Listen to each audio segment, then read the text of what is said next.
déchets. La gestion des déchets dépend des caractéristiques des territoires, bien sûr, mais la politique nationale est définie plutôt sur la base de modèles statistiques. Par définition, cette approche gomme les particularités qui ne rentrent pas dans le cadre de ce modèle. C'est pourquoi aujourd'hui, nous vous proposons de nous intéresser justement à ces cas qui ne rentrent pas dans les modèles utilisés dans les ministères. Il s'agit de territoires dans lesquels les conditions géographiques, techniques ou démographiques ne permettent pas de gérer les déchets comme cela est imaginé dans les instances nationales. Bref, nous allons parler des grains de sable qui coincent les jolies mécaniques exposées habituellement dans les conférences. Ces situations particulières se rencontrent souvent dans les territoires ultramarins, mais elles existent également dans les communes métropolitaines. C'est pourquoi nous allons vous présenter plusieurs situations existant en Outre-mer. Et si vous connaissez des cas comparables en métropole, n'hésitez pas à demander la parole. Il y aura 2 sessions de prise de parole et d'échange avec la salle au cours de ce forum. On parlera également de gestion des déchets dans les territoires qui accueillent des visiteurs en nombre, des territoires touristiques. Ça peut être les mêmes d'ailleurs, des territoires insulaires et touristiques. Pour finir ce débat, nous allons également traiter un sujet dont tout le monde parle sans qu'il y ait beaucoup de réalisations concrètes. C'est la réduction des déchets. On parlera donc des réalisations concrètes de la métropole de Lyon. En résumé, nous allons parler ici de tout ce dont on ne parle pas beaucoup ailleurs en termes de gestion des déchets. Voilà, je vais vous présenter les intervenants à cette table ronde. D'abord, Sylvain Guinaudy, président du SMICVAL en Gironde, coprésident du groupe de travail déchets de l'AMF. Et il présidera ce forum. Je vais lui donner la parole dans quelques instants. Ousamoudine Abdallah, maire de Sada à Mayotte. Nicolas Furet, directeur de la performance chez Citeo. Jocelyn Sapoti, maire du Lamentin, président de l'Association des maires de Guadeloupe. Et Isabelle Petiot, vice-présidente de Lyon Métropole. Voilà. Alors, Monsieur Guinaudy, vous présidez un grand syndicat de gestion des déchets en Gironde, le SMICVAL. Votre territoire peut difficilement être qualifié de zone isolée. Cela dit, il dessert nombre de communes rurales, en particulier. En tant que praticien de la gestion des déchets, quel regard portez-vous sur ces territoires très atypiques dont on va parler ce matin ? Bien, bonjour à tous, merci d'être venus à cet atelier de déchets. Le déchet, c'est des fois des choses qui ne sont pas très très glamour. Heureusement, on a nos collègues d'outre-mer qui vont remettre un petit peu de sourire et de chaleur sur le sujet, donc les remercier d'être avec nous. C'est vrai que le déchet, c'est un sujet qui est commandé, piloté par globalement 90% de réglementation. Les marges de manœuvre des collectivités sur le sujet sont à la fois libres, mais contraintes au regard d'un certain nombre de résultats qui sont entendus en termes de réduction, de qualité de tri, de moyens à mettre en œuvre pour pouvoir atteindre les objectifs, et ce d'une façon assez plate, assez linéaire, partout sur le territoire français et bien évidemment vers les territoires ultramarins aussi. Et pourtant, la France n'est pas plate. Elle est parfois montagneuse, elle est parfois plus dense dans certains endroits, beaucoup plus rurale ailleurs, des fois très dense à certaines périodes de l'année, je pense aux territoires touristiques. Et donc la gestion ne se fait pas de la même façon. Et ça implique à la fois d'être sur de l'anticipation, d'être à la fois sur du déploiement de moyens qui peuvent rapidement être coûteux, sur des choix d'organisation qui ne sont pas partout les mêmes. Tout ça pour rendre un service public au plus près, attendu par les habitants, qui pour les habitants se résume à quand c'est que passe le camion pour les collectes, et qui se résume aux déchetteries pour amener leurs encombrants, et sur lequel la vision qui est tout autour en termes de traitement, en termes de centres de tri, en termes de prévention, des choses qui sont relativement obscures pour chacun d'entre eux.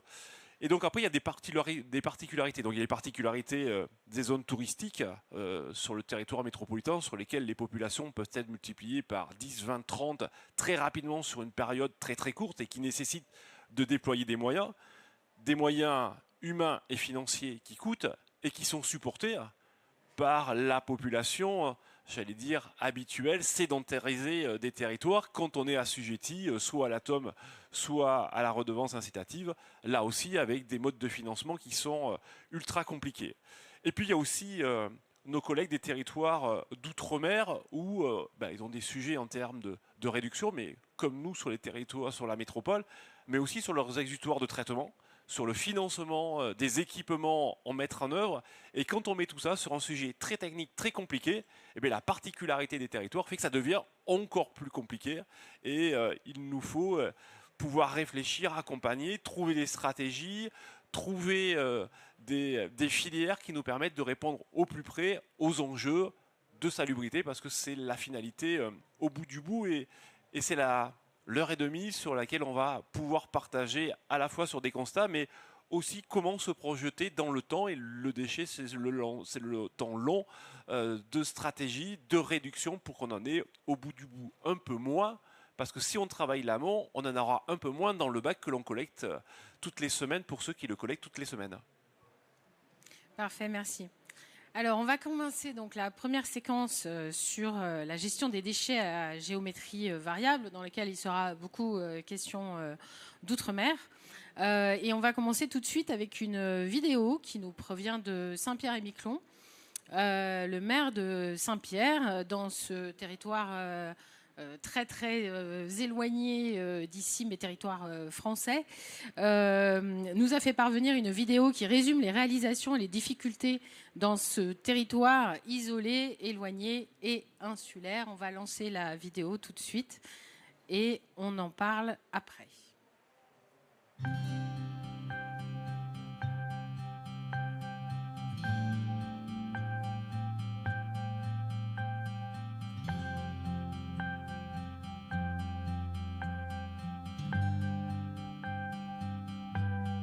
Davantage de sacs gris collectés, un volume de déchets triés par les particuliers en baisse. C'est ce que constate la mairie de Saint-Pierre ces derniers temps. L'archipel reste toutefois le meilleur élève en France en matière de tri. Alors faut-il s'inquiéter de ce relâchement et où en est cet épineux dossier qui ne concerne pas uniquement les déchets ménagers? Élément de réponse tout de suite avec Mathias Reynaud, Gaël Ouassim, Aldric Layton et François Jenkelsen. Quand on parle de Saint-Pierre-et-Miquelon à l'extérieur, on évoque souvent ses maisons colorées, sa forêt boréale, la seule de France, son littoral unique et sa nature sauvage. Mais pour garder les pieds sur terre, on oublie peut-être ces deux décharges à ciel ouvert. Ici, on brûle tout ce qui n'est pas trié. Pour les particuliers, les choses ont pourtant déjà changé depuis 2016 avec l'instauration du tri sélectif, comme ici. J'ai fait la partie verre, carton et plastique, donc je trie ça comme ça ici en 3 bacs et puis ensuite je prends avec moi pour amener à la borne. Et oui, chaque semaine, comme bon nombre d'entre vous, Delphine doit se rendre dans l'un des 9 points de collecte disséminés dans la ville de Saint-Pierre. Ici, les bacs se remplissent rapidement et beaucoup plus qu'ailleurs, ce qui fait du territoire et de loin le meilleur élève de France. Plus de 80 kilos triés chaque année par les particuliers. Là, on se trouve près des ballots qui sont conditionnés pour l'expédition, pour tout ce qui est tri sélectif. Donc en fait, tout ce qu'on amène à la borne de tri et d'apport volontaire et ce qu'on amène en déchetterie se trouve être retrié ici par les agents et conditionné pour expédition. Direction le Canada pour ces ballots de plastique, de carton, de métal ou même pour l'électroménager. Nos containers partent pour Halifax en bateau puis vers le Québec en camion. Pas moins de 447 tonnes envoyées l'an dernier pour y être valorisées.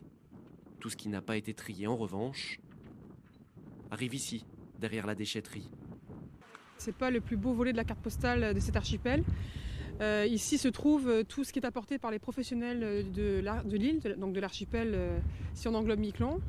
Et ce qu'il advient de tout ça, c'est brûlé. Émanation toxique, pollution du milieu naturel. C'est une situation anormale et même illégale, selon un rapport sénatorial publié l'an dernier. Et pour y remédier, il faut d'abord s'intéresser à ce qui est brûlé. On est conscient de ce que ça engendre pour l'écologie. Nous, on travaille à faire ce qu'on peut pour les déchets communaux. Et pour le reste, eh bien, écoutez, il y a 70% de ce qui est ici qui ne concerne pas la commune. Et pourtant, depuis près de 10 ans, les mairies sont seules en première ligne. Depuis la mise en sommeil du syndicat mixte chargé de ce dossier, elles ont dû s'organiser toutes filières confondues. Alors comment s'en sortir aujourd'hui ? Eh bien, on n'en sort déjà pas tout seul. C'est-à-dire qu'aujourd'hui, la mairie de Saint-Pierre, on est en mars 2023, elle a déjà grillé son budget 2023 au premier trimestre, en termes de fonctionnement sur la gestion durable des déchets. Donc ça veut dire que cet argent-là ne sera pas mis ailleurs au service de la population. Donc ça, c'est un premier point. Deuxième point, il faut que les filières REP viennent sur ce territoire et qu'elles prennent leurs responsabilités. Ce sont les producteurs et les metteurs en marché qui doivent s'occuper du déchet jusqu'à la fin de sa vie. C'est le principe du pollueur-payeur. La semaine dernière, ces filières à responsabilité élargie ont été présentées à plusieurs entreprises du territoire. À elles d'adhérer à des éco-organismes capables de les aider, voire de s'impliquer directement en traitant ces déchets localement. Ça marche déjà pour les huiles usagées, ça pourrait marcher demain pour les pneus ou encore les déchets du BTP. Quant aux quelques 2000 véhicules qui s'entassent dans la décharge, là aussi, un privé pourrait s'en charger. Mais pour aller plus loin, il faut également une vision globale à l'échelle du territoire.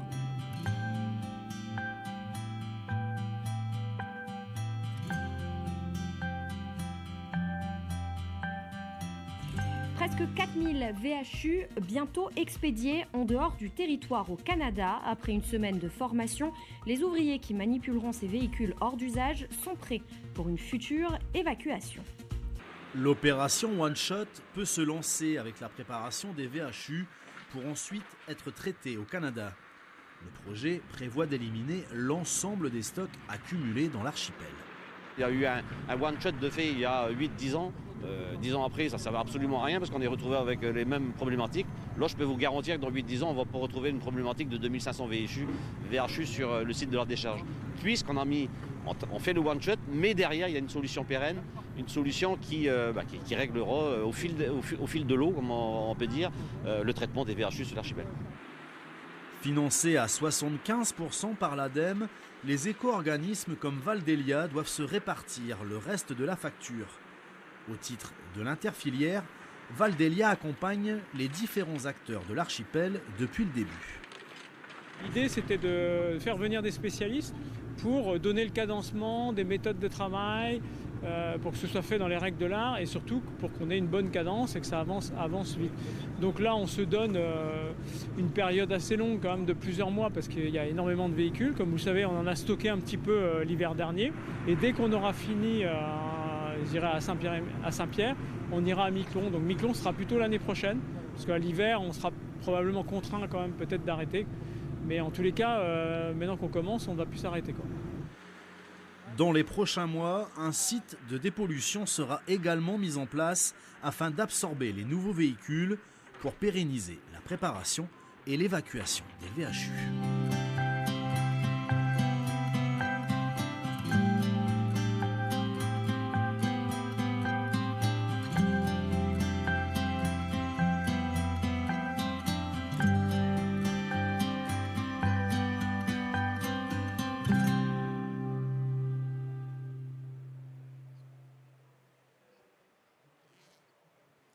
Bien. Il est intéressant ce reportage parce que il pose un certain nombre de jalons sur de nombreux sujets dont on va discuter. Il pose d'abord parfois il dépasse un peu les clichés. On voit qu'à Saint-Pierre ils sont très très forts sur la collecte sélective et sur les performances. Par ailleurs, il y a ces problématiques de manque d'infrastructures pour le traitement. Et puis, il y a la question des coûts, dont on va, je pense, pas mal parler. Alors, Jocelyn Sapotti, vous présidez l'association départementale de la Guadeloupe et vous êtes également maire du Lamentin. À plusieurs milliers de kilomètres de la métropole, la Guadeloupe connaît une forte fréquentation touristique et elle ne manque pas de contraintes en matière de gestion des déchets. Pouvez-vous nous les exposer Oui, bonjour. Bonjour, chers collègues. Bonjour à tous les participants. La question de la collecte et du traitement des déchets, parce qu'à mon avis, il faut associer les deux, pose plusieurs problèmes chez nous. Premièrement, nous sommes une île touristique, un archipel touristique, donc l'esthétique, la propreté, l'accueil. Et quand je dis ça, tout de suite, je pense aux déchets qui sont exposés un peu partout, sur les routes où circulent les touristes, où circulent les Guadeloupéens tous les jours dans les quartiers, où il y a une pollution liée bien sûr aux déchets sauvages. Deuxièmement, la collecte et l'efficacité de la collecte par rapport au traitement. Donc par rapport aux déchets qu'on doit valoriser et où est-ce qu'on en est par rapport au programme national et par rapport à la moyenne nationale. On n'est pas bon, on est même très éloigné des objectifs. Et puis troisièmement, le coût. Qu'est-ce que ça coûte aux collectivités, qu'est-ce que ça coûte aux citoyens. Je vais commencer par le dernier point. On en parlait ce matin, la TOM chez nous ne couvre que 60% de la dépense. Ce qui veut dire qu'il y a 40% qui est pris en charge par le budget principal, donc par l'impôt autre que la TOM. C'est énorme. C'est énorme. Donc ça, c'est une première question. Deuxièmement, nous avons investi, particulièrement dans la communauté d'agglomération du Nord-Bas-Terre dont j'ai été le président. Et la question des déchets est une question qui m'a pourri la vie pendant 6 ans de présidence, je vous le dis très sincèrement, qui m'a pourri la vie. Tout simplement parce que plus on fait d'efforts, on a l'impression, moins s'il y a de résultats, que plus on organise la collecte des déchets, on dirait que les déchets attirent les déchets. Donc les volumes ne diminuent pas, les coûts augmentent. Et on a vraiment l'impression que dans notre population, on se débarrasse de ces déchets. On se débarrasse de ces déchets et plus la collectivité propose, eh bien, plus il y a de déchets et plus ça nous coûte. Donc c'est un cycle infernal et je peux vous dire que c'est compliqué. Troisièmement, on a chez nous fait l'effort pour avoir des déchetteries. On a quasiment presque une déchetterie dans chaque commune sur 6 communes. Bien, les dépôts sauvages, il y en a pour autant et devant la déchetterie en plus. Non, mais c'est terrible à voir que le volume de dépôts sauvages qu'il y a juste à la porte de la déchetterie. Donc, vous voyez, c'est un sujet qui aujourd'hui est compliqué et difficile à gérer.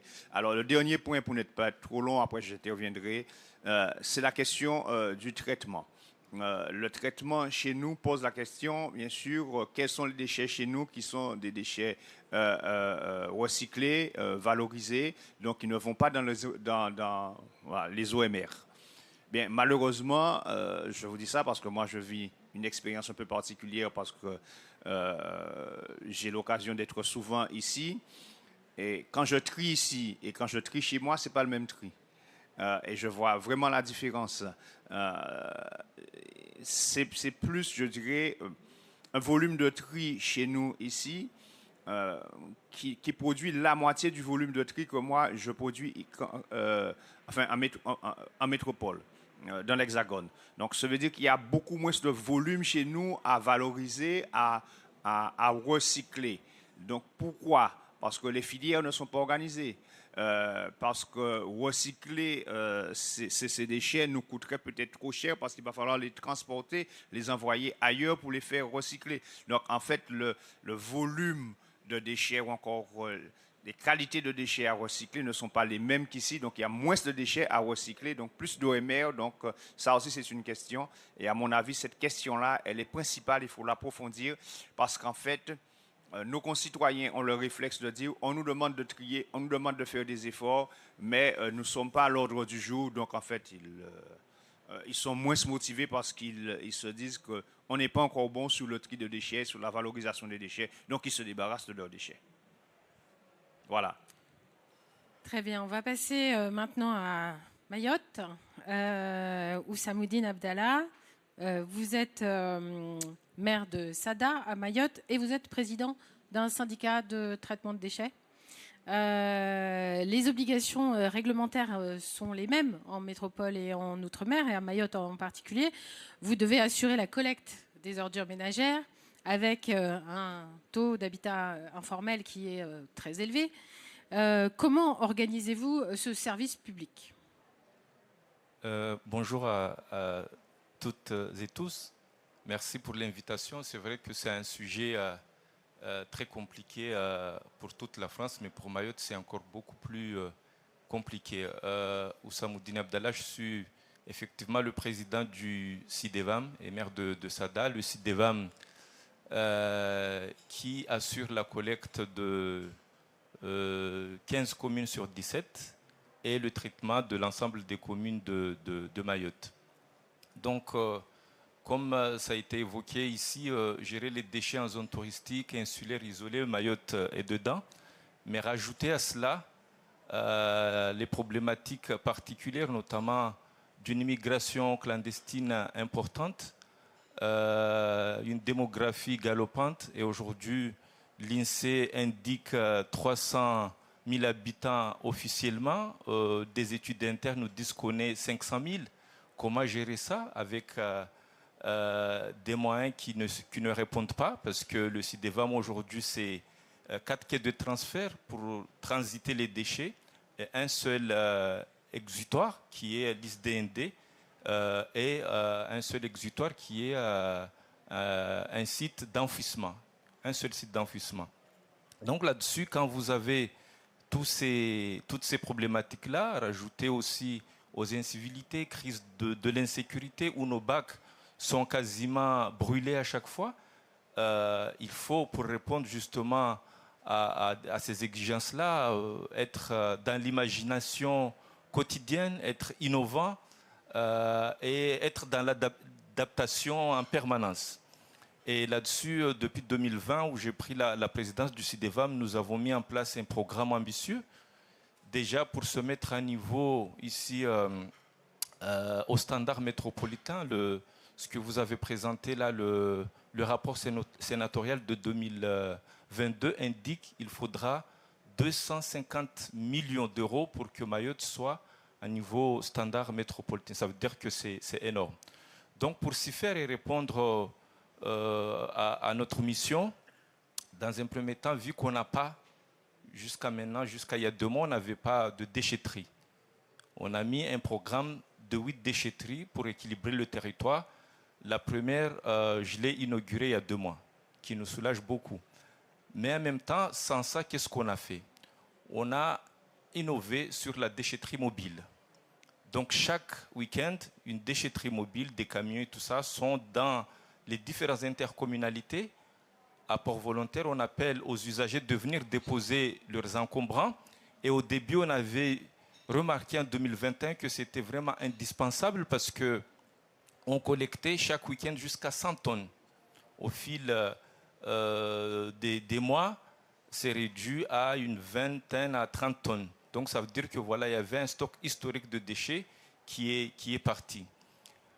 Nous avons aussi, on s'est dit, pour que les usagers puissent justement déposer leurs déchets dans des points de collecte, un programme aussi ambitieux de mettre à disposition de la population 20 000 bacs pour les 6 années.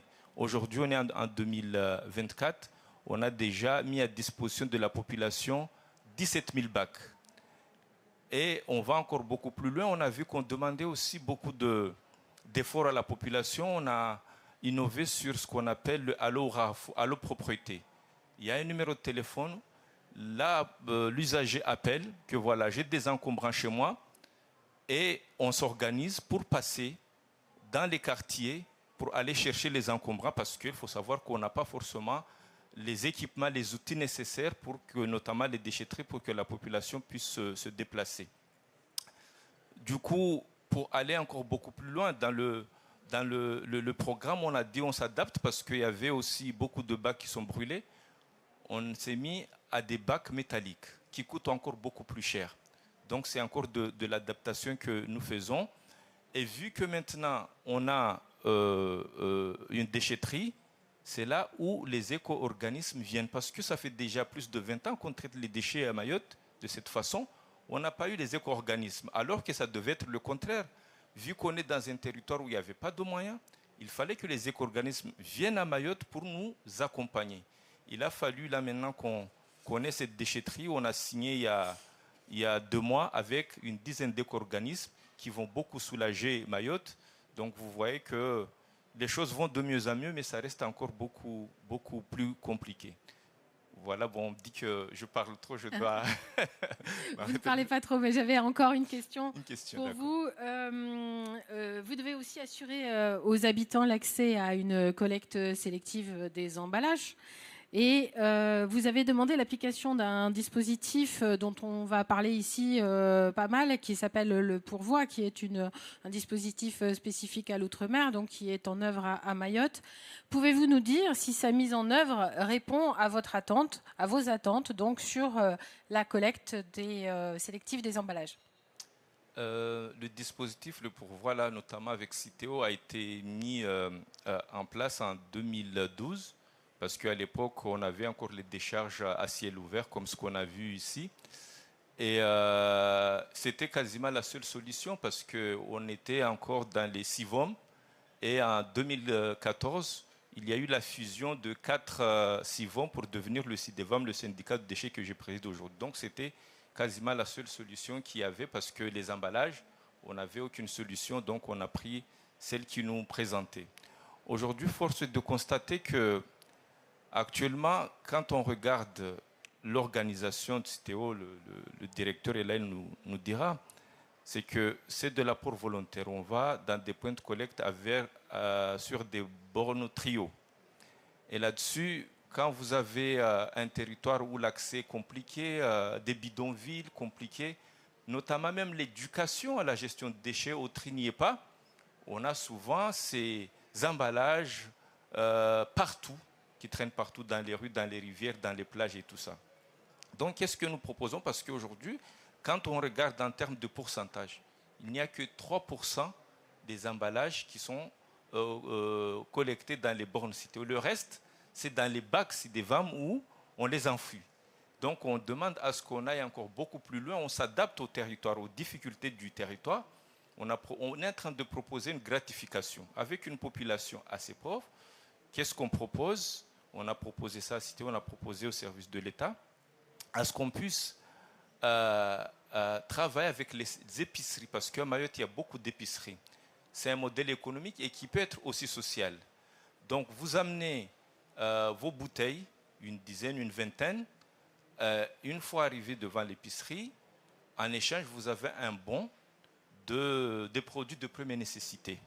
Donc là, on joue le rôle social, le rôle économique de ces épiceries qui font du bien aussi à Mayotte. Et là, ça fait 3 ans qu'on y travaille.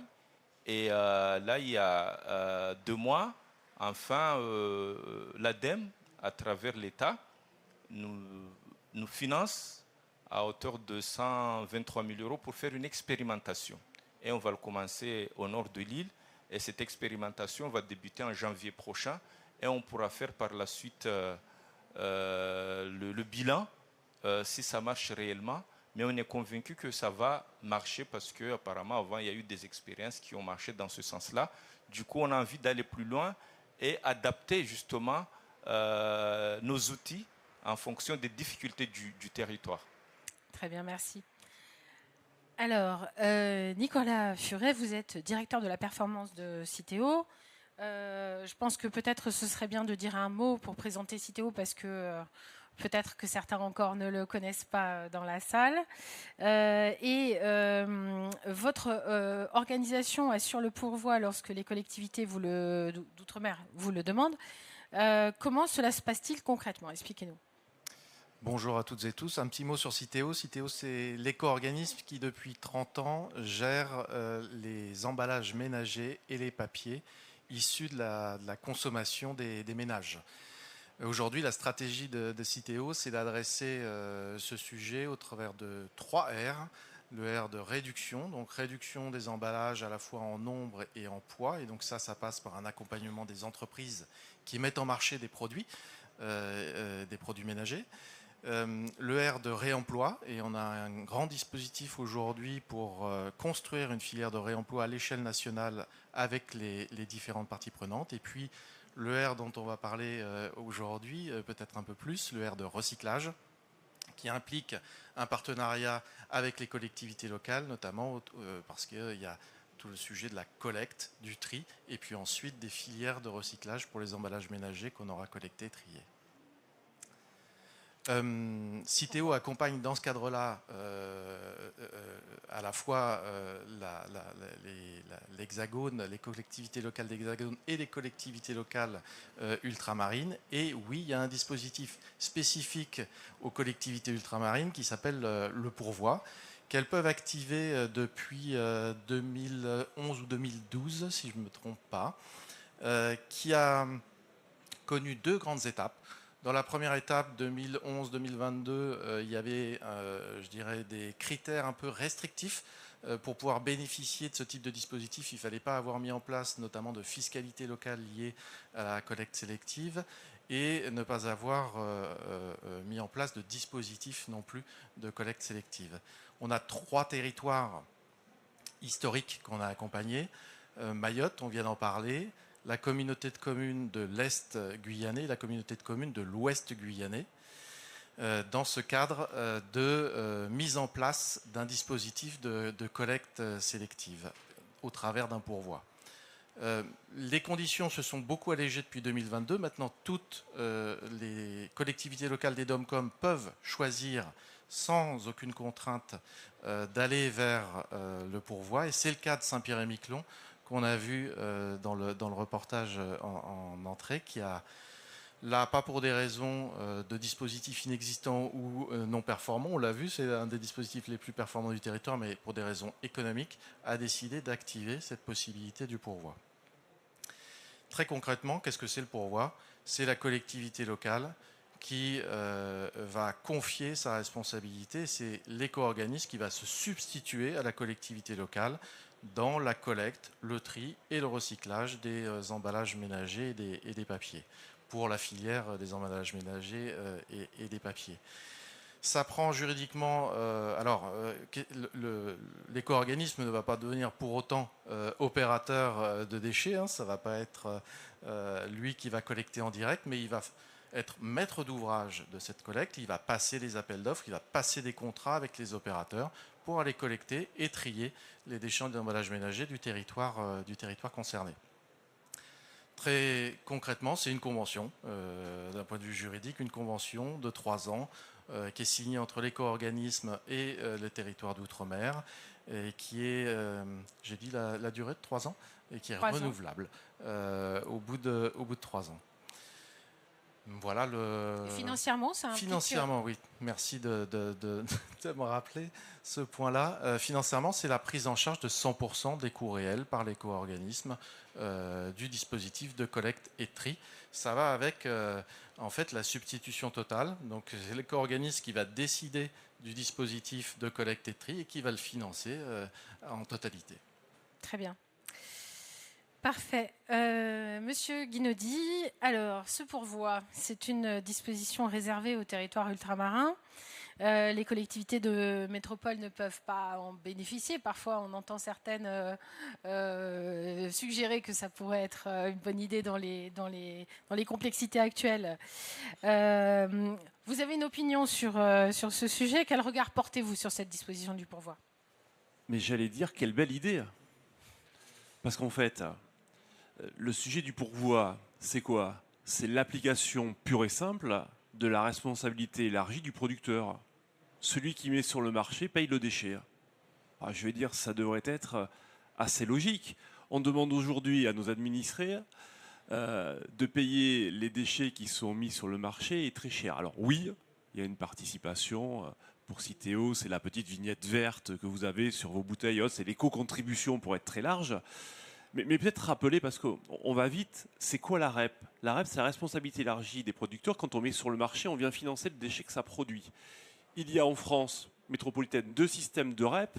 La REP organisationnelle, c'est-à-dire celui qui a la responsabilité vient collecter, alors parfois en passant par les collectivités. Puis il y a les REP financières, C'est celle, entre autres, de Citeo avec les collectivités métropolitaines, sur le principe de 80% du prix optimisé. On ne va pas rentrer ici sur un débat technique, on l'a régulièrement et on pourrait discuter du 80 et du l'optimisé. Mais philosophiquement, quand le législateur pose le principe, c'est de dire celui qui met sur le marché assure la mise en marché, assure la distribution et assure la reprise du déchet. Et donc, dans la reprise, il y a son financement. Il n'y aurait philosophiquement aucune raison que l'usager ait à payer pour reprendre un déchet qui est parfois subi. Dans les échanges qu'on a eus, on aura sans doute sur la discussion sur la deuxième partie sur la réduction de déchets, notre collègue de SADA disait on demande des efforts aux habitants sur les déchets. C'est une réalité. Mais quand on discute avec nos habitants, ils disent demandons encore plus d'efforts à ceux qui mettent sur le marché. Parce que la banane épluchée, mise dans la barquette de polystyrène avec le film plastique, elle est financée aujourd'hui par les collectivités quand il faut la reprendre. Et les habitants, ils n'ont pas demandé à ce que la banane soit épluchée, mise dans une barquette polystyrène qui n'est pas recyclée, dans un film plastique qui aujourd'hui va dans la filière de tri. Donc le pourvoi, belle idée philosophique, le dispositif légal ne le prévoit pas en France, mais philosophiquement, ça doit être des sujets qui doivent être portés, alors peut-être par le législateur, sans doute par les collectivités, pour qu'au bout du bout, l'atome, qui dans un modèle va continuer à augmenter, parce que la TGAP va continuer à augmenter, parce que les coûts de collecte et les coûts de traitement vont continuer à augmenter. Et donc on a un véritable sujet qui est éminemment politique dans le déchet, c'est le pouvoir d'achat de nos habitants. Et quand on prend de plus en plus sur les déchets, c'est des moyens qu'on ne met pas sur le traitement de l'eau, c'est des moyens qu'on ne met pas dans l'éducation, c'est des moyens qu'on ne met pas dans le social. Donc le sujet, il est là en fait. Il n'est pas en gestion de déchets pour traiter les conséquences, c'est comment on remonte aux causes pour qu'il y en ait le moins. Donc le pourvoi, belle idée. Si nos collègues d'outre-mer nous le ramenaient en France métropolitaine, je pense que ça doit faire débat et ça doit faire une belle discussion. Alors, il y a une des pistes de réflexion évoquées par certains élus est de faire évoluer ce pourvoi qui actuellement concerne la collecte et le traitement. Or, certains parlent de pouvoir le réserver au traitement et les collectivités conservant alors la gestion directe de la collecte. C'est une possibilité qui n'est pas actuellement juridiquement autorisée. La réglementation ne l'envisage pas, mais vous en pensez quoi ? Il ne faudrait pas qu'on soit sur un modèle où on sociabilise les pertes et on capitalise les excédents. Donc la collecte, c'est ce qui... quand on regarde dans le coût des déchets, c'est globalement moitié-moitié coût de traitement, coût de collecte. Et je fais abstraction à la prévention parce que si les gestionnaires de déchets regardent leur budget de prévention, c'est 99% de collecte et de traitement et c'est 1% de prévention. Si on commençait à transférer des fonds de la collecte et du traitement sur la prévention, mécaniquement nos coûts de collecte s'effondreraient, nos coûts de traitement s'effondreraient et on mettrait des moyens pour changer de comportement, pour mettre des moyens pour accompagner des solutions. Je ne veux pas anticiper la deuxième partie, mais je crois que les enjeux, ils sont là.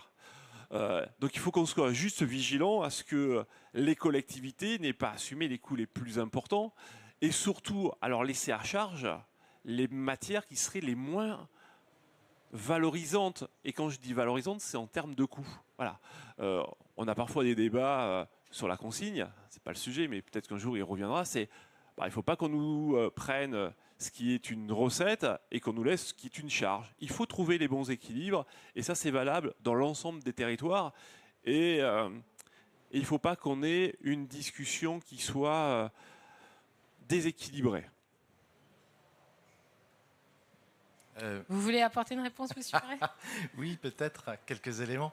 Je trouve que le débat est intéressant. Après, il faut être aussi prudent quand on veut importer un sujet qui est né pour répondre à des spécificités des territoires d'outre-mer qui ne sont pas dans une situation comparable à l'Hexagone, que ce soit en termes de difficultés, soit géographiques, soit sociales.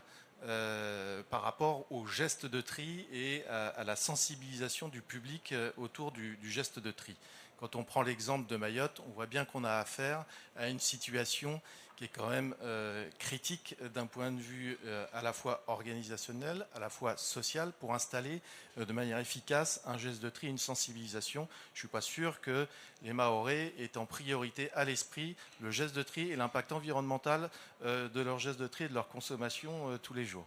Donc, une fois dit ça, la réalité de l'Hexagone n'est pas tout à fait la même que la réalité de ces territoires. Le pourvoi, il peut être en effet intéressant sous certaines conditions. Je voudrais revenir sur la REP. La REP, ce n'est pas uniquement un outil de financement, c'est un outil de responsabilisation de la chaîne des acteurs. Et quand je dis ça, il y a la chaîne des acteurs et elle est au bénéfice d'une économie circulaire dans laquelle on va retrouver à la fois les collectivités locales, à la fois les opérateurs, à la fois les metteurs en marché et les consommateurs. Et il faut qu'on arrive à faire vivre cette économie circulaire parce qu'elle est au bénéfice de quoi? Elle est au bénéfice de la protection des ressources, parce qu'il faut qu'on consomme moins de ressources naturelles, et de la protection de la biodiversité. Et quand je parle de la biodiversité, le principal bénéficiaire de la protection de la biodiversité, c'est nous. Parce que la nature, elle s'en sortira. L'homme, est-ce qu'il s'en sortira demain avec la pollution qu'il génère aujourd'hui? C'est une question qu'on peut se poser. Tout ça pour dire qu'il doit y avoir un équilibre dans la chaîne des acteurs et que l'argent magique, il n'existe pas. Il n'existe pas chez les collectivités locales, il n'existe pas non plus chez les entreprises. Et on parle du pouvoir d'achat des habitants. Quand je dis qu'il n'y a pas d'argent magique du côté des entreprises, en fait, ces charges de la REP, elles pèsent sur le coût du produit et donc sur le pouvoir d'achat in fine du consommateur. Donc là, il faut trouver les bons équilibres, la bonne répartition des charges entre les différents acteurs. Et je suis d'accord, il ne faut pas laisser les charges à un des acteurs et prendre les bénéfices à l'autre. Il n'y a pas nécessairement en fait, de bénéfices dans cette économie circulaire, en tout cas à date, et c'est pour ça qu'il faut travailler sur une optimisation des dispositifs et une réflexion à l'échelle des territoires. Et sur l'Hexagone, le territoire à l'échelle du territoire à laquelle il faut réfléchir, c'est l'Hexagone. À l'échelle des DOMCOM, c'est le territoire en particulier parce que l'insularité fait qu'on ne peut pas avoir une approche multi-DOMCOM, on est obligé d'avoir une approche territoriale. Sur l'Hexagone, il faut qu'on ait une approche cohérente en prenant en compte les différences de territoire, parce qu'on ne traite pas un territoire rural, semi-rural ou une agglomération de la même manière, mais il faut qu'on traite toutes les agglomérations de la même manière, tous les territoires semi-ruraux de la même manière. C'est comme ça qu'on va réussir à avoir une cohérence pour le trieur et dans son geste de tri, une cohérence dans les solutions. Je l'ai dit tout à l'heure, il faut qu'on travaille sur la réduction, il faut qu'on travaille sur le réemploi, il faut qu'on travaille sur le recyclage et sur le geste de tri. Et le consommateur, demain, il faut qu'il comprenne que ce n'est pas parce qu'il va réemployer un jour qu'il faut qu'il arrête de trier et de recycler, et qu'il comprenne sur l'ensemble du territoire la dynamique dans laquelle on l'inscrit. Merci. Jocelyn Sapoetti, je vous voyais réagir. Est-ce que vous voulez, alors très rapidement, en une minute, éventuellement, nous apporter un témoignage là-dessus? Non, ça m'apporte beaucoup de réflexions. La première réflexion, c'est de dire, premièrement, ce n'est pas très glamour quand on parle de déchets. Et moi, quand j'étais président de communauté d'agglomération, je disais, il y a des déchets qui ne sont pas des déchets, qui sont des ressources. Et si le législateur arrêtait de qualifier ces produits de déchets, peut-être que nous aurions un autre regard sur ces produits-là. Et quand à l'époque, j'étais jeune garçon, et qu'existait la consigne, qui était le premier et seul moyen de recycler nos déchets, on ne voyait pas ces objets-là comme des déchets, mais comme des ressources, parce qu'on savait très bien qu'étant un objet consigné, il fallait en prendre soin pour pouvoir le ramener et pouvoir récupérer après un peu de sous. Donc la démarche n'est pas la même. Deuxièmement, pour aller vite, il faut qu'on raisonne de manière holistique, c'est-à-dire que le déchet, il a une autre vie. Donc il est un produit, il est une ressource, et pour lui donner une autre vie dans une démarche holistique, il faut raisonner en termes de bassin. C'est valable pour nous, qui sommes dans des bassins, le bassin caribéen, bassin océan Indien, bassin Pacifique, mais pareil en l'Hexagone aussi. Éviter que ces objets-là, ces produits-là fassent trop de kilomètres, parce qu'il faut réfléchir en termes holistiques global, et faire en sorte que nous puissions recycler, que nous puissions valoriser dans des périmètres avec des modèles économiques qui ont du sens. Et je pense que là, nos concitoyens raisonneraient autrement, parce qu'on les rendrait davantage responsables, mais on donnerait du sens aussi à une démarche. Et aujourd'hui, je le disais tout à l'heure, chez nous, pourquoi les gens jettent leurs déchets, s'en débarrassent? Parce qu'en fait, il n'y a pas de sens derrière. C'est ça le problème. Chez nous, le dépôt volontaire, ce qu'on fait avec Citeo, etc., ça représente très peu. C'est 2%, 3%, maximum 4% quand on y arrive. Donc, ça veut dire qu'il y a quelque chose encore à faire. Et c'est de l'ordre, effectivement, de la motivation, effectivement, des autres. Et ça, c'est en donnant le sens qu'on pourra peut-être le faire. Alors, je voulais témoigner dans ce sens-là. Voilà. Et ça veut dire qu'il y a quelque chose à faire aussi au niveau du législateur sur la qualification de déchets, puisque ça renverse un peu la vapeur. Hein. Quand on parle de déchets et quand on parle de ressources, ce n'est plus c'est plus la même démarche. Voilà, tout à fait. Merci. Isabelle Petiot, vous êtes vice-présidente de la métropole de Lyon, qui n'est pas un territoire ultramarin, qui n'est pas une île non plus, quoi qu'il y en ait une. Mais bon, vous disposez de zones plus difficiles que d'autres aussi dans ce territoire. Est-ce que les difficultés évoquées par vos collègues font écho à ce que vous vivez à Lyon ? Alors, on n'est quand même pas sur les mêmes réalités. Néanmoins, effectivement, à l'échelle de la métropole, on a des zones à géométrie variable. On a 58 communes, donc une partie très dense, le centre de Lyon, avec des quartiers qui peuvent être très compliqués en termes de gestion des déchets et où on est loin du tri et on est vraiment sur des questions de salubrité, clairement. Et puis d'autres petits villages quasiment beaucoup plus ruraux où là on a d'autres sujets et d'autres problématiques et donc une manière très différenciée d'approcher la gestion des déchets à l'échelle d'une métropole. Peut-être j'ai envie de réagir sur les images qu'on a vues au début. Il me semble très important en tant qu'élu, collectivité, d'avoir ce devoir de transparence. Et du coup, moi, je trouve ça très courageux que les élus de Saint-Pierre-et-Miquelon montrent la décharge, l'assument. Et quelque part, je pense que pendant trop longtemps, on a caché cette réalité à nos habitants.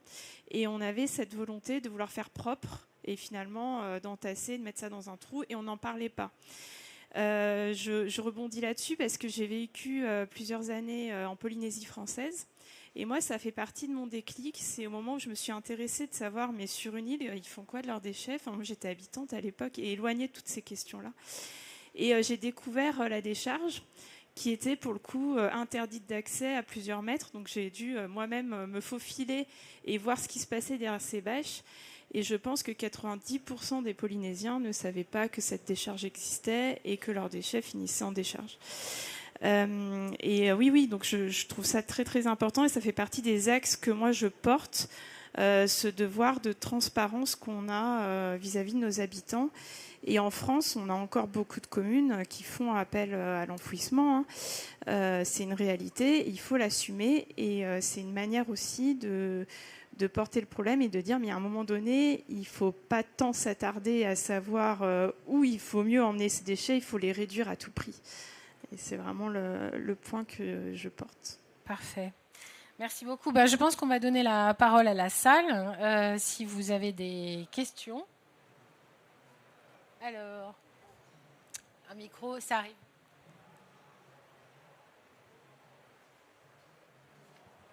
Merci. Je me présente, je suis président de l'association des maires du département de l'Oise et j'ai été président d'un syndicat mixte pour la collecte et le traitement des déchets ménagers dans mon département. Tout à l'heure, il a été dit, annoncé, les pollueurs-payeurs. Et en même temps, on regrettait la baisse du résultat de la collecte sélective, c'est-à-dire qu'il y avait une baisse en matière de résultats de collecte sélective. Dans la communauté de communes que j'ai présidée, que je ne préside plus, on a mis en place le tri sélectif au moment où j'ai créé le syndicat avec l'aide financière de l'ADEME d'ailleurs à l'époque. Et on a distribué des bacs jaunes dans toutes les habitations. Alors qu'est-ce qu'on constate aujourd'hui ? C'est que les bacs jaunes se remplissent à une vitesse 2 à 3 fois plus rapide que les bacs destinés aux déchets purs qui vont à l'incinération.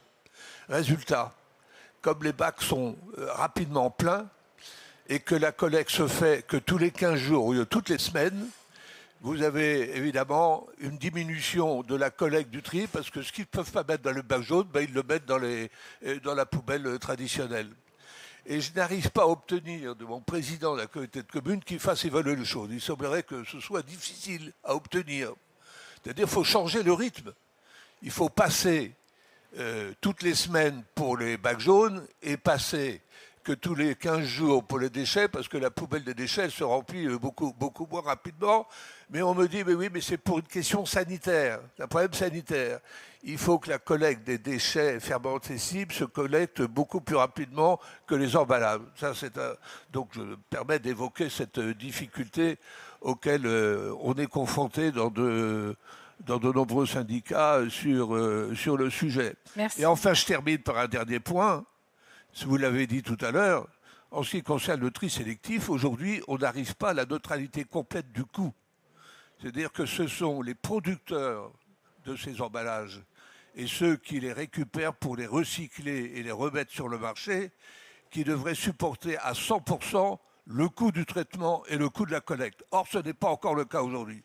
Je sais qu'on en a parlé souvent dans le groupe de travail de l'association des mères de frères auquel j'ai participé pendant 20 ans.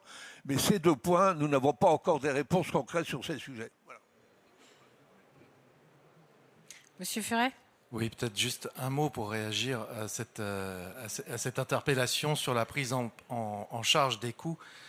Je crois qu'aujourd'hui, quand j'entends le sujet à la fois de la performance, le sujet de la réduction, le sujet de comment on aide dans l'équation économique, on est, je dirais, à un carrefour des mécontentements.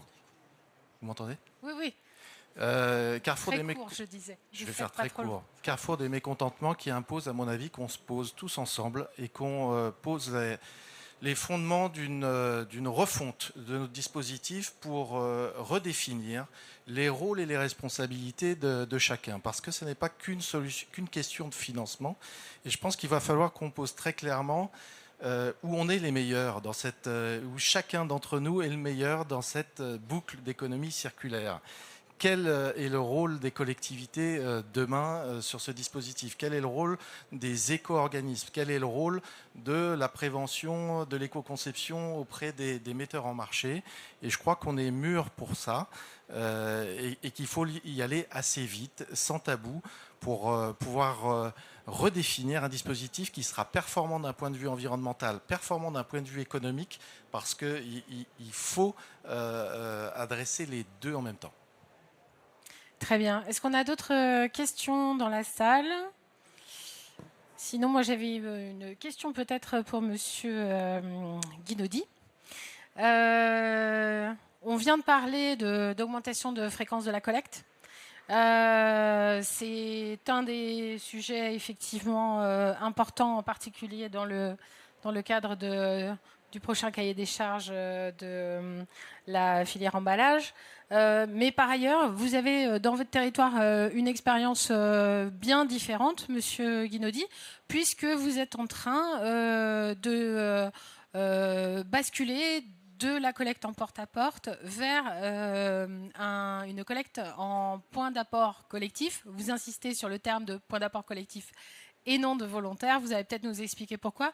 Mais en tout cas, ça fait écho, me semble-t-il, et ça peut apporter un éclairage un peu en contrepoint avec ces questions de nécessité d'augmenter la collecte en porte-à-porte.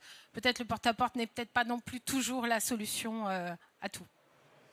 Je ne sais pas si c'est la solution à tout, mais dans le début de mes propos, je disais qu'il fallait, dans le déchet, avoir une capacité à pouvoir s'adapter et que ça puisse correspondre à des réalités territoriales.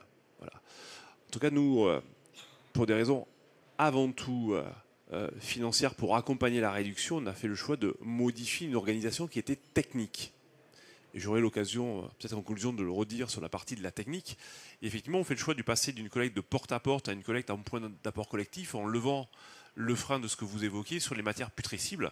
D'ailleurs, le législateur a tranché le débat. Depuis le 1er janvier de cette année, nous devons mettre en place des moyens pour détourner la matière organique. Je préfère appeler ça les restes alimentaires, parce que ça a des fois plus de sens et c'est plus compréhensible.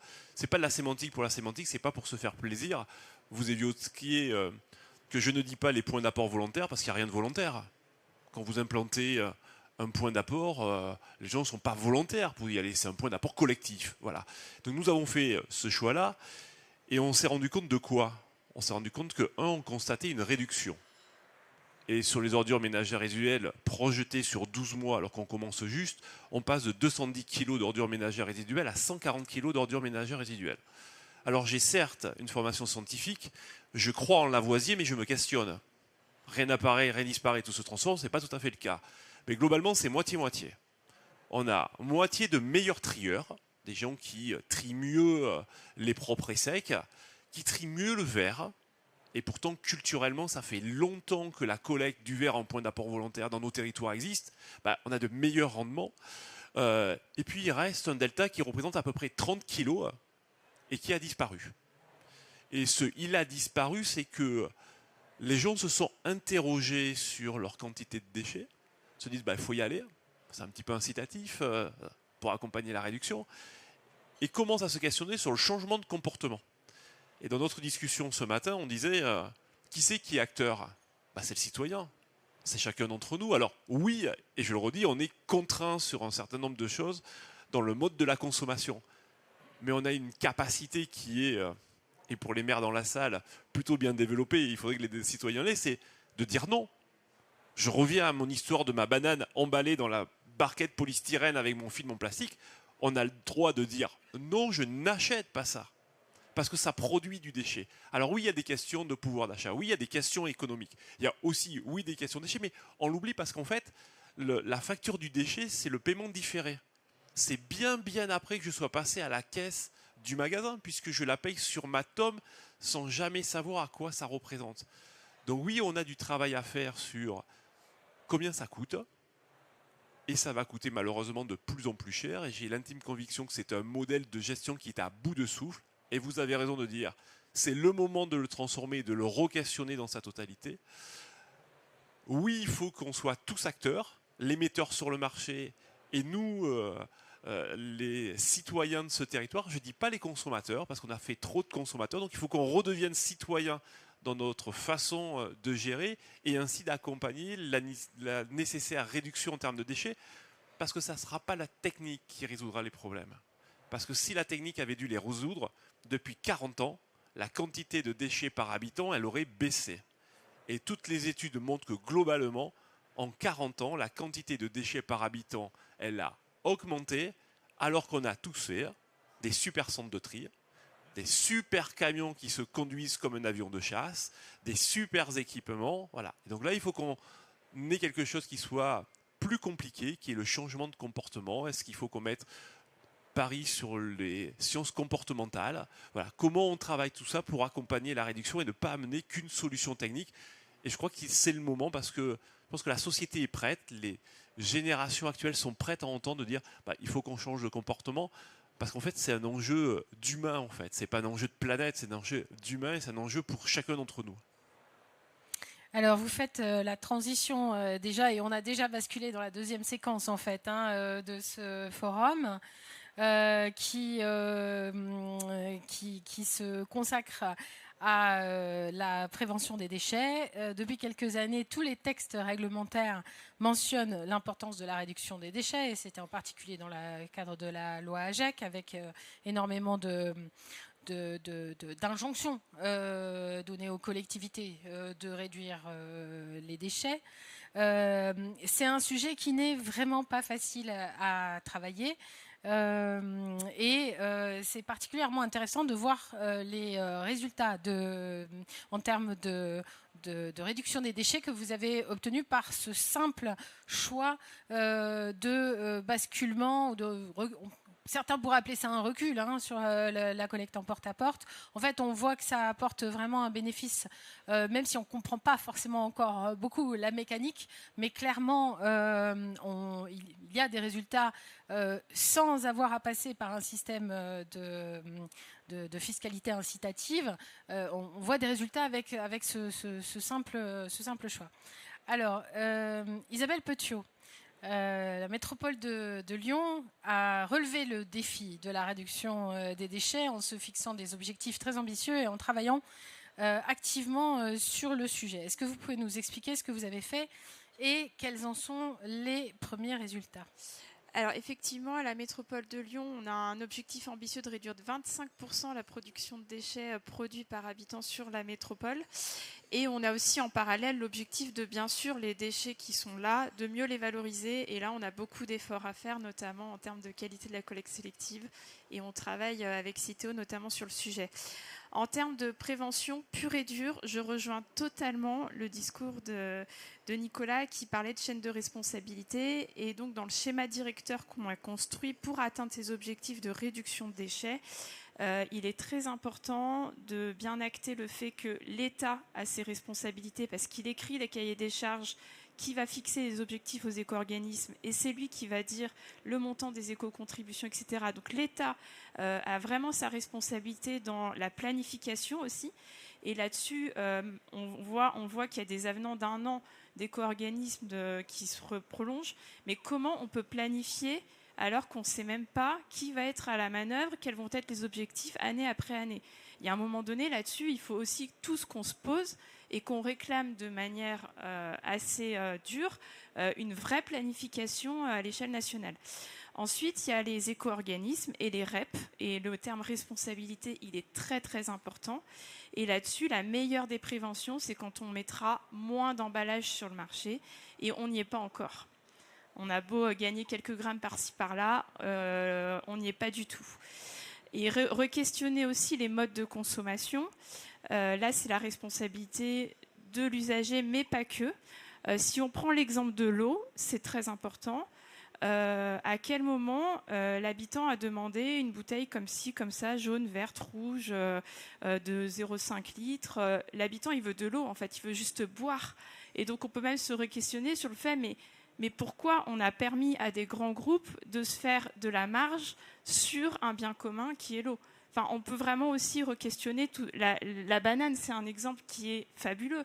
Enfin, il y a un moment donné, pourquoi une banane emballée coûte moins cher qu'une banane comme ça en vrac ?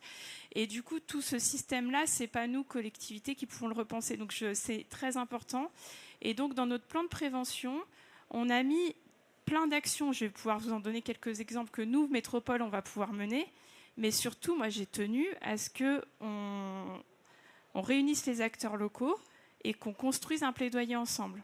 On mettra bien sûr autour de la table les éco-organismes, mais c'est important de redire qu'en termes de vraie réduction de déchets, il va falloir qu'on interpelle les bonnes personnes. Donc sinon, je reviens vraiment sur ce que nous, collectivités, on fait, parce que je pense que c'est ce que vous attendez.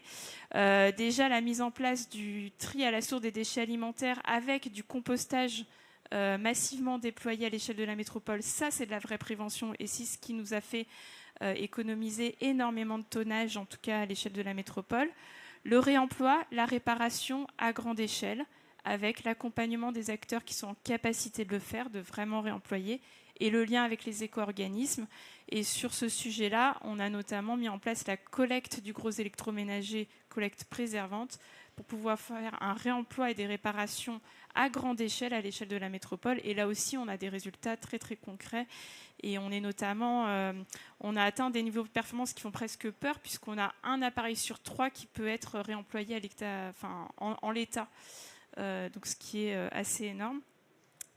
Ensuite, l'accompagnement, bien sûr, de tous les acteurs qui sont en capacité de mener cette prévention et de sensibiliser, d'accompagner les habitants dans le produire moins, consommer mieux aussi.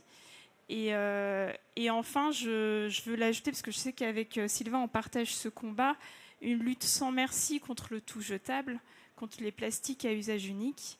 Donc on a voté un plan très ambitieux que vous pouvez retrouver sur Internet contre les plastiques à usage unique et contre globalement les emballages à usage unique pour lesquels on veut lutter.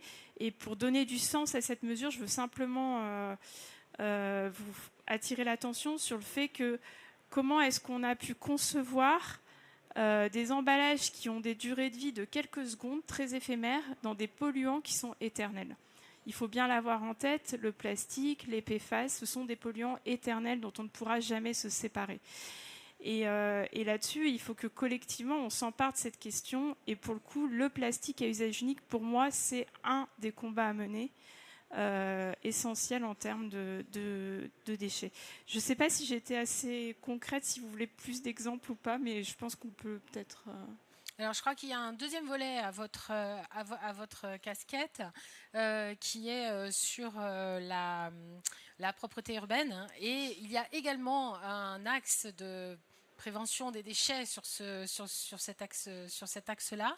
En particulier, vous avez constaté sur la métropole de Lyon une augmentation considérable des déchets abandonnés dans la rue, jetés dans la rue, due à une augmentation de la consommation hors foyer, comme on dit. Exactement. Je pense qu'on l'a tous connu, post-Covid. On a eu une explosion des ventes en ligne, donc explosion du carton qui nous pose souci, et une explosion de cette fameuse vente à emporter, vente nomade, hors foyer, qui en période estivale nous pose énormément de problèmes sur notre espace public, avec du coup une activité qui est complètement irrégulière et à laquelle on a eu du mal à s'adapter. Ça pose plusieurs questions. Ça repose la question de nos modes de consommation. On est parti tout azimut sur une consommation du tout jetable. Et finalement, il faut se reposer cette question-là. Alors, la collectivité, c'est pareil. On est bien désemparé face à ça, puisqu'on est sur un mouvement qui nous dépasse. Les quelques solutions que moi je souhaite porter, c'est revenir à cette notion de responsabilité et donc remettre en responsabilité les acteurs qui mettent sur le marché et utilisent tous ces emballages à usage unique. Donc par exemple, on va signer des conventions avec des grandes chaînes de restauration rapide pour qu'elles aient en responsabilité le périmètre autour de leur enseigne pour que ça ne revienne pas à la collectivité, cette charge de travail supplémentaire. Idem pour les événements. Là, on a beaucoup travaillé sur la mise à disposition de l'espace public pour des événements qui vont générer énormément de déchets. Et donc, jusqu'à présent, on ramassait de manière un peu automatique et inconditionnelle. Et là, j'ai demandé à ce qu'on arrête ça et qu'on re-responsabilise les acteurs d'événements. Donc, on va les accompagner, leur proposer des solutions, des cubes d'eau pour éviter qu'ils vendent des bouteilles d'eau, la mise à disposition de vaisselle mutualisée consignée, pour éviter aussi d'avoir ce tout jetable. Et en parallèle, on va arrêter de nettoyer l'espace public, on leur fait porter le coût de ces déchets, et donc on leur livre un espace public propre, on leur fait un état des lieux, et on leur demande qu'ils nous le rendent en l'état. Et on arrête aussi de... alors, c'est conditionné, il y a des événements qu'on continuera d'accompagner, mais on arrête de mettre à disposition des bacs, de détourner des camions de poubelle. Tout ça, on le fait porter à l'organisateur d'événements. Vous m'avez aussi parlé de la réduction des corbeilles dans les rues. Oui, effectivement. Et je crois que c'est un sujet aussi, on en revient un peu à l'exemple de tout à l'heure. Finalement, plus on met en place des dispositifs techniques, plus on crée une sorte d'appel d'air. Alors que, curieusement, c'est peut-être contre-intuitif et c'est quelque chose qu'on n'a pas forcément l'habitude d'entendre dans des enceintes comme celle-ci. Mais clairement, sur la métropole de Lyon, je crois sur les quais de Saône et sur les parcs et jardins, vous avez enclenché la mécanique inverse, moins de corbeilles, plus de responsabilisation et au final, moins de déchets, si je comprends bien. Exactement, alors vous avez très bien résumé la chose. On a beaucoup travaillé avec Citeo parce qu'ils ont fait un appel à manifestation d'intérêt sur des zones naturelles. Alors en ville, on a moins de zones naturelles, néanmoins on a les quais de Saône, les quais de nos fleuves. Et on s'est penché sur cette question, donc on a retiré toutes les corbeilles en bas de quai, on a tout remonté en haut de quai, donc c'était clairement contre-intuitif. C'était des lieux de vie avec une vie nocturne très intense, une quantité de déchets déposés sur les quais qui est phénoménale. Beaucoup de mégots, beaucoup de capsules, beaucoup de déchets d'emballage, de vente à emporter, de canettes de bière, etc. Et avec une sensibilisation assez phénoménale qui a été faite parce qu'on s'est rendu compte qu'on avait des usagers quand même assez réguliers. Les contenants que je dis qui ont été mis en haut de quai, une signalétique adaptée, et les résultats sont plutôt convaincants, avec une petite limite qui sont les petits déchets, capsules et mégots, qu'on n'arrive toujours pas à restreindre. Donc on a encore du travail à faire sur certains types de déchets, mais en tout cas très concluant. Et dans les parcs, même conclusion, je pense que l'équipement, la corbeille, en fait, déresponsabilise l'usager quand on parle de responsabilité. Dans son imaginaire, il voit une corbeille, il s'imagine qu'on passe tous les jours et que du coup, il peut déposer. Peu importe les envols, peu importe. En fait, quelque part, c'est le signe qu'il peut ne pas être responsable de son déchet. Alors que si on enlève la corbeille, et ben finalement, il va se retrouver et se dire « mais là, je ne peux clairement pas le laisser dans le milieu naturel ». Jocelyn Sapetit, ça vous inspire quoi tout ça? Ça m'inspire ce que, en ouverture, je disais que plus on met de dispositifs qui déresponsabilisent le citoyen, plus il y a d'appels d'air et plus les déchets attirent les déchets. Mais pour revenir sur la production de moins de déchets, on est dans une démarche globale RSE. Cette démarche globale RSE doit, à mon avis, prendre en compte l'objet dans la manière dont on le perçoit, dont on le voit. Et je pense qu'il faudrait que des filières soient organisées à divers niveaux. C'est l'expérience qu'on a eue chez nous, par exemple, dans ma ville, où certains objets, on ne les appelle plus déchets. On a organisé des filières avec des professionnels et on demande aux gens, vous ramenez vos vêtements, vous ramenez votre ordinateur. On n'appelle pas déchets. Vous ramenez ceci, et on a mis en place des dispositifs avec, bien sûr à notre échelle, des petits professionnels qui récupèrent, qui transforment, etc.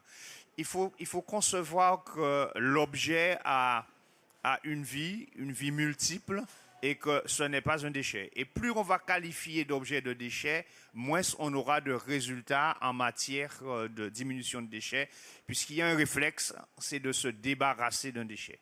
Alors qu'un objet, quand il a un nom, quand il a une vie,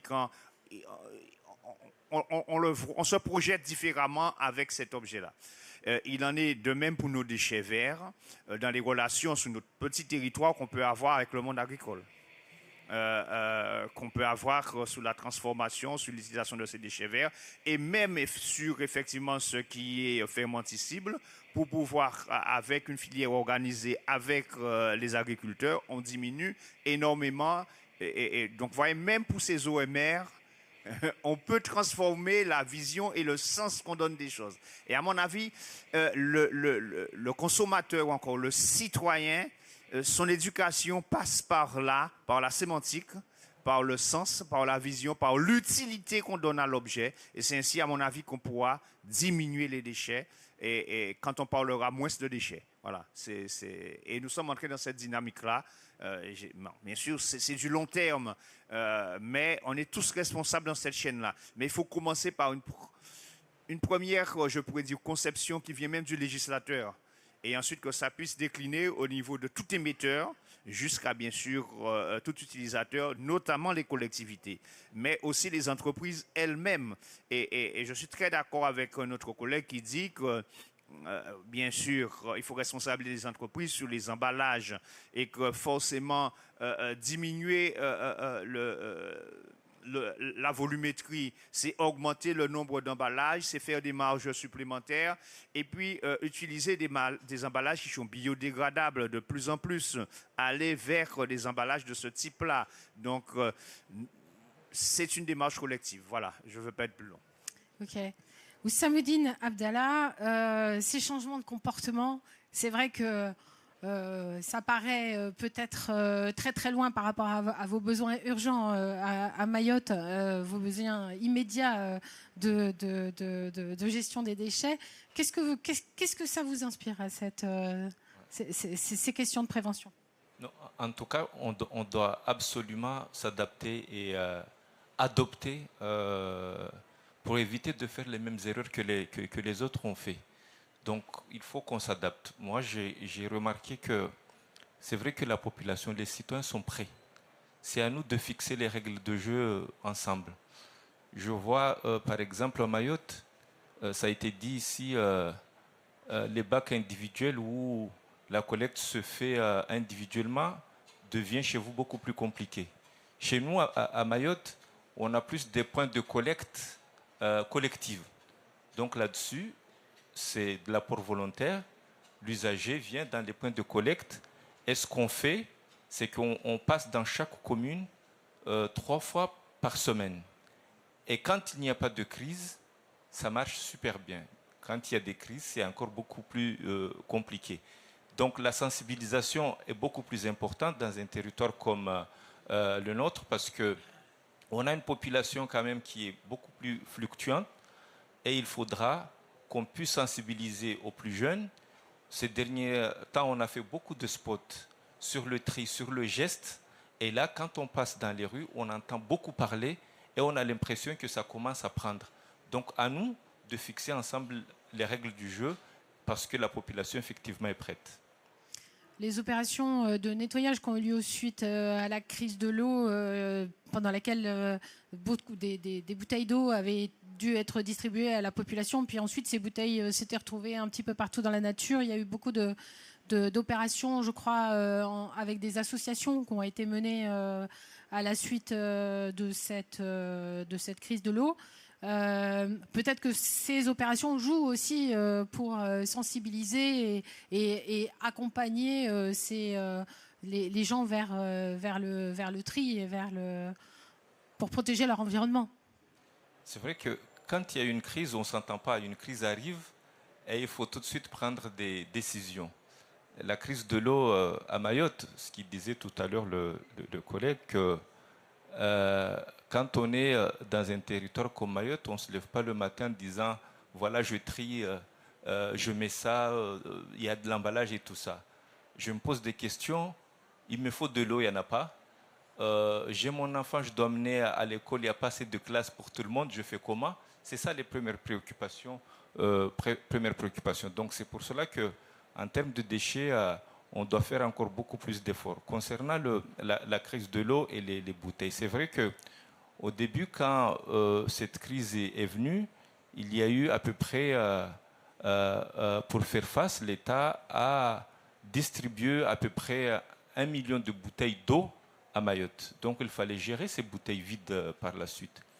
Et il y a eu de notre côté, avec l'État, quand il distribuait des conteneurs de bouteilles dans les communes, il a demandé à ce que vous reveniez avec ces bouteilles vides pour prendre des bacs d'eau égales à ce que vous... voilà. Donc c'était à peu près bien géré. Et Citeo, de son côté, avait mis en place aussi un loto. C'est ça, une loto, permettant aussi de faire un travail extraordinaire là-dessus. Mais en même temps, dans nos bacs, c'est vrai, on a retrouvé beaucoup de bouteilles, quasiment 5-6 fois plus par rapport à ce qu'on a d'habitude. Donc là-dessus... Dans les bacs d'OM, hein, vous? Oui, bacs à ordures ménagères. Et là, quand Citeo, la dernière semaine, le dernier mois, quand vous avez mis la loterie, on a remarqué tout d'un coup que voilà, ça a beaucoup baissé. On a retrouvé quasiment plus de bouteilles. Donc, la population s'adapte à ce qu'on lui propose. Donc, c'est à nous aussi de faire le nécessaire pour qu'on propose, qu'on mette en place les règles du jeu qui sont connues par tout le monde. Je vous propose du coup de passer le micro à votre voisin. Et puis, je vais, s'il y a des questions dans la salle, on va commencer à faire circuler les micros, lever les mains. Et Monsieur Furet, vous voulez bien répondre, compléter après l'intervention de Monsieur Abdallah. Et pendant ce temps-là, on va distribuer les micros. Oui, écoutez, on a essayé d'être réactif au moment de cette crise de l'eau, à la fois en sensibilisant le public, en nous coordonnant avec les services de l'État, avec les collectivités locales, pour essayer d'organiser au mieux cette collecte. On a fait venir une presse à balles. On a construit une zone pour pouvoir l'installer, pour pouvoir compresser les bouteilles, pour pouvoir les ramener, les trier, les recycler en hexagone. Enfin, on a fait des investissements dans un temps très court, hyper réactif, pour essayer de traiter ce sujet. Et oui, on a testé un dispositif de loterie en disant ramenez vos bouteilles, vous aurez des tickets de loterie et ces tickets de loterie donneront accès à des gains, et ça a marché. Alors, ça a marché sur ce territoire à ce moment-là pour les bouteilles en plastique. Est-ce que c'est généralisable? Non. Il y a vraiment un travail d'aller répondre aux attentes du citoyen au dans cas des par territoires, cas et en au fonction cas par du cas, territoire. en fonction de sa situation personnelle, socio-économique, conjoncturelle, de logement. Enfin, c'est tout un sujet très important. Je voudrais peut-être revenir en 2 mots aussi sur le sujet de la réduction. Parce que oui, il y a un sujet de sensibilisation du consommateur, et le consommateur, c'est lui qui choisit en fait, c'est lui qui fait le marché, il a un geste à faire, mais il y a aussi un travail à faire avec les entreprises, et je voudrais dire que Citeo s'est doté aussi d'une feuille de route extrêmement ambitieuse sur la réduction. On a fait jusqu'à maintenant beaucoup d'optimisation du poids notamment des emballages. Je pense qu'on a tous en tête certaines bouteilles d'eau qui sont arrivées à la limite parce que même on a du mal à les tenir en main aujourd'hui tellement elles sont fines. Mais là, on vient réinterroger et les entreprises de manière beaucoup plus profonde sur quels sont comment on peut réduire les emballages de fardelage, par exemple, comment on peut réduire et aller sur des produits secs, comment on peut aller sur des emballages souples plutôt que solides qui vont nous permettre de réduire encore le poids des emballages, comment on peut aller sur les grands formats pour sortir du petit format et là aussi économiser de la matière, comment on peut aller sur le réemploi, parce qu'un emballage qui va faire 16 cycles, eh bien ça sera 16 emballages à usage unique qui auront disparu du circuit, mais il y aura un équilibre à trouver entre emballage à usage unique, emballage réemployable, emballage réduit, avec une première question, c'est de toujours réinterroger la fonction principale de l'emballage qui est de protéger le produit. Et notamment sur l'alimentaire, parce que 70% des emballages ménagers concernent l'alimentaire, la protection du produit et le non-gaspillage est essentiel parce que l'impact environnemental du gaspillage est encore plus important que l'impact environnemental de l'emballage. Parfait, merci. Monsieur, vous avez une question? Oui, vous voulez bien vous présenter? Oui. Bonjour, Patrick Donneau, je suis le maire d'une petite île, l'île d'Aix, qui se trouve en face de La Rochelle, donc une île qui fait 3 km de long, 600 mètres de large, avec 450 000 visiteurs qui passent à l'année et 3 000 résidences secondaires et 200 habitants à l'année. Donc je voulais rebondir sur ce que vous disiez tout à l'heure.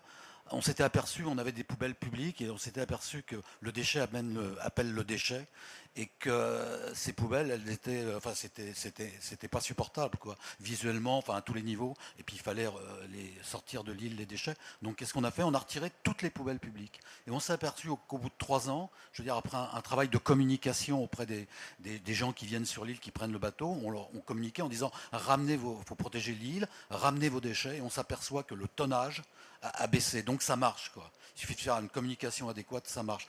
Et deuxième chose, on s'est aperçu avec les résidences secondaires qui venaient, je veux dire, qu'ils se faisaient livrer leur nourriture par les grandes surfaces dans des cartons sur le bateau. On a discuté avec les grandes surfaces qui sont à proximité de l'île, de l'autre côté, et pour leur dire plus de cartons quoi. Mettez les produits dans des trucs en plastique, tout simplement, et vous les remportez pour les ramener.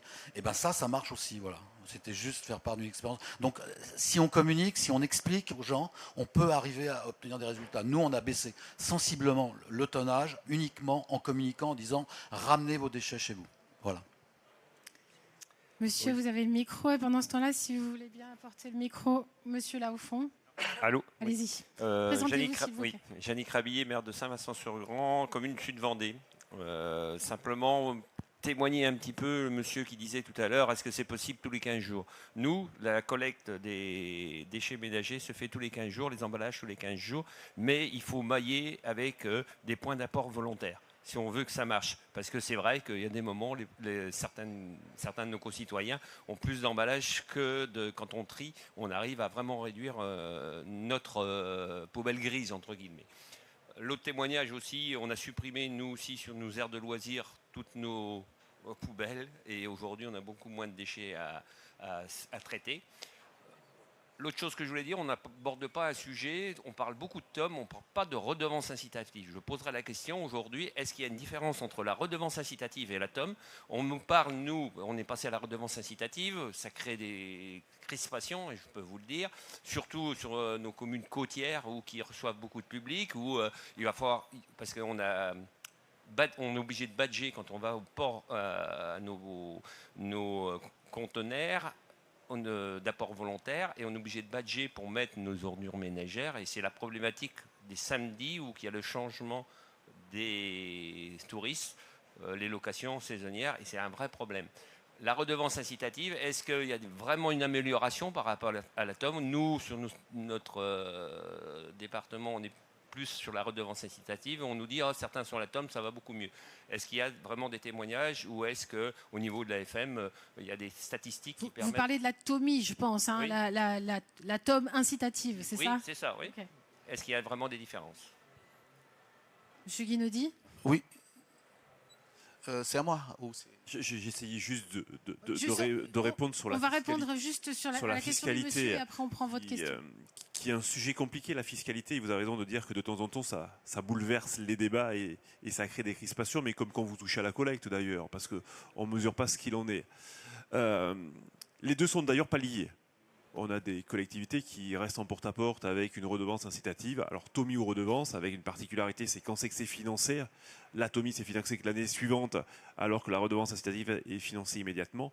On constate sur l'ARI, on constate effectivement des résultats. Il y a des territoires qui ont maintenu une collecte en porte-à-porte, qui ont une redevance incitative. Et je vois un collègue girondin qui est là en face, qui en est la preuve. Des territoires qui sont en dessous de 100 kg par an et par habitant d'ordures ménagères résiduelles en étant en redevance incitative. Est-ce que c'est la solution? Je ne sais pas. Est-ce que c'est l'addition d'un ensemble de choses qui font qu'on l'on réduit la quantité de déchets? Ça, j'en ai la conviction. Et après, il faut aussi pouvoir l'adapter, c'est ce qu'on se dit, territorialement, mais ça produit effectivement, quand on touche sur l'incitative, ça produit en termes de réduction. C'est pas simple à mettre en place, ça génère des dépenses de fonctionnement supplémentaires, ça pose des questions sur le recouvrement, alors que sur la TOM, l'État garantit le remboursement aux collectivités. Voilà. Et ça, c'est des sujets qui mettent du temps à mûrir. Il y a une partie du territoire qui a déjà basculé. Ce n'est pas une obligation pour la totalité du territoire national. Voilà, il faudra quand même continuer à regarder et à observer comment ça se passe. Alors, on va prendre la question du monsieur, parce que je me suis engagée à la prendre, et ensuite on va conclure. Allez-y. Oui, je m'appelle Anafi Marib, je suis le maire d'Aqua, une commune du nord de Mayotte. Et je suis aussi vice-président de l'agglomération nord en charge de l'environnement. J'ai peut-être pas de questions, mais c'est une remarque. J'avais l'impression que pour certains d'entre nous ici, il faut que Mayotte fasse tout le chemin que l'Hexagone a fait ou que les Antilles ont fait avant de reprendre. Et moi, je trouve qu'on ne devrait pas prendre ce chemin-là, mais plutôt faire en sorte à ce que les acteurs du déchet s'installent à Mayotte, parce que ceux qui mettent en place les retards à Mayotte, c'est parce que certains acteurs ne sont jamais là et les institutions ne sont jamais là, et qui fait qu'à la fin, on se retrouve toujours à reprendre ou à remettre les choses en cours de route et on prend beaucoup de retard. La sensibilisation qui a été dite tout à l'heure, à Mayotte, nous avons une population qui change régulièrement parce que nous avons beaucoup d'immigration clandestine et il faut à chaque fois resensibiliser la population qui arrive. Si vous prenez ceux qui étaient là depuis longtemps, ils ont été sensibles à un moment donné au tri sélectif. Mais c'est parce que la population se renouvelle en permanence qu'on n'arrive pas à installer les choses. Et donc moi je pense que ce qu'il faut, c'est qu'il faut que les éco-organismes s'installent, parce que pendant longtemps, ils ne se sont pas installés. Moi, je vous dis, pendant 2 ans maintenant, je cours derrière un éco-organisme pour qu'ils viennent chercher les VHU dans ma commune. Et c'est impossible vraiment pour avancer. Donc, ce que je voulais dire ici, c'était ça, c'est plutôt que les acteurs du déchet s'installent définitivement pour qu'on puisse mettre en place les choses et avancer plus vite vers le tri sélectif et de manière à pouvoir mettre en enfouissement seulement les déchets ultimes. C'est ce que nous souhaitons tous. Merci. Votre message est entendu. Monsieur Guinaudy, il va falloir qu'on conclue parce que le forum suivant déjà presse à la porte. Donc concluons cette... Je vais essayer de ne pas être trop long. Déjà, remercier chacun et chacune d'entre vous d'être venus débattre sur un sujet qui est pas simple, qui est des fois très réglementaire, mais qui au bout du bout est toujours passionnant et passionné, voilà, par la qualité des échanges. Moi, je pense qu'on est à la croisée des chemins. On est à un moment où le monde des déchets change, il doit répondre à des obligations, il doit se transformer. Je partage le fait qu'il y a des sujets à remettre sur la table. Et puis, il y a réellement à accompagner les citoyens, parce que c'est le changement de comportement qui fera l'effet levier, l'effet manivelle, si je peux prendre cet exemple en termes de mécanique. Et donc, on a besoin de se mobiliser pour dire... le monde change, accompagnons ce changement, y soyons tous sensibles, toutes générations confondues. Ne laissons pas cette responsabilité à nos enfants. C'est trop facile de dire que la prévention, ça se fait à l'école. Non, ça doit se faire tous et toutes en responsabilité parce que c'est une obligation que nous avons.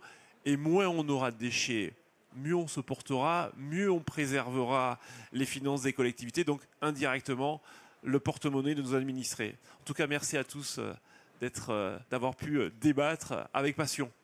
Merci à tous. On laisse la place à l'atelier suivant. Vous trouverez des documentations intéressantes sur les déchets à la sortie, si je ne m'abuse, juste à la sortie de cette salle. Merci beaucoup.